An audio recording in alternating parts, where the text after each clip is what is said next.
له کابل د اسلامي امارت د مشرانو پر لپسې وتل د خپلمنځي اختلافونو اوازې پیاوړې شوې دي. درنو لیدونکو ستړي مه شئ. په تیرو 3 اونیو کې د اسلامي امارت د لوړپوړو مشرانو پر لپسې وتلو چې د چکر یا درملنې په پلمه ترسره کیږي د اسلامي امارت د خپلمنځي اختلافونو په اړه شکونه نور هم ډیر کړي دي.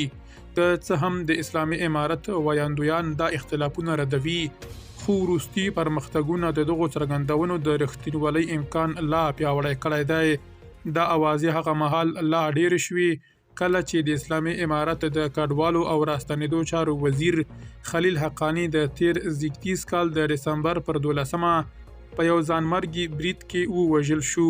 له دې پیښې وروسته د کابل او کندهار ترمنځ د اختلافونو راپورونه خپاره شول، خو د اسلامي امارت ویاندویانو دا ژر رد کړل.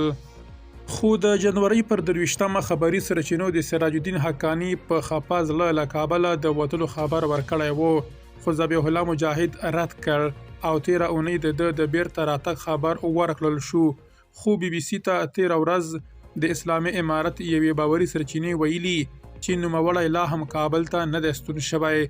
له دې وروسته د اسلامي امارت د بهرنیو چارو سیاسي مرستیال عباس ستانکزي په خوست کې د ملا هیبت الله پر وړاندې نیوکې وکړې. هغه پر ښځو او لوړو زده کړو او کار بندیز د ملا هیبت الله ځاني پریکړه وبلله او د شریعت له نظره یې رد کړه. د سرچینو په وینا له دې وینا وروسته ملا هیبت الله د نیولو امر وکړ، خو د ملا یعقوب په مرسته ستانکزی له خوست څخه دوبۍ ته ووت. د همدې کړکېچ په ترڅ کې یو بل راپور وایي چې ملا یعقوب هم وروسته کندهار ته وغوښتل شو او له هغې وروسته یې د مرګ یا ژوند معلومات نه وو. خو پرون په کابل کې یو ناڅاپي په یوه غونډه کې راڅرګند شو.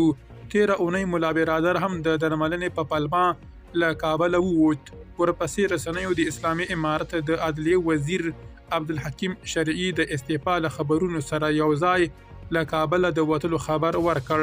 که څه هم د هغه ویاند ویلي چې نوموړی به بیرته راستون شي، خو دا یې نه دي ویلي چې کله. خو ملا برادر هم پرون یو ناڅاپي له قطر څخه راستون شوی او په یوه غونډه کې راڅرګند شو. د یادولو ده چې له کابله د اسلامي امارت د مشرانو دا پرله پسې وتنې د اسلامي امارت په مشرتابه کې د ژورو اختلافونو هغه خبرونه رښتیا ته نږدې کوي چې اسلامي امارت یې په رسمي ډول نه مني.